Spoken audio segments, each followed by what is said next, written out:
अब ऐसा हुआ कि जब अम्मोन के लोग यरशोन देश में बस गए और यरशोन देश में एक गिरजाघर भी स्थापित हो गया और नफाइयों की सेनाएं यरशोन देश के चारों ओर तैनात कर दी गईं।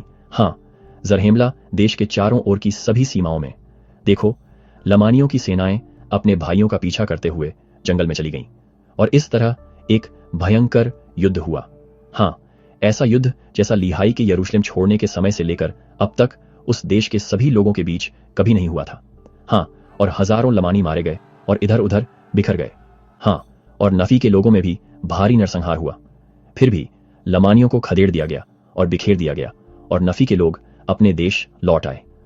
और अब यह वह समय था जब पूरे देश में नफी के सभी लोगों के बीच बड़ा विलाप और शोक सुनाई दे रहा था। नफी के सभी लोगों के बीच, हाँ, विधवाओं का रोना जो अपने पतियों के लिए विलाप कर रही थीं, और पिता भी अपने बेटों के लिए विलाप कर रहे थे, और बेटियां अपने भाइयों के लिए, हाँ, भाई अपने पिता के लिए।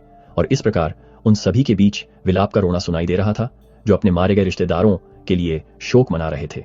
और निश्चित रूप से यह एक दुखद दिन था। हाँ, एक गंभीर समय और बहुत उपवास और प्रार्थना का समय।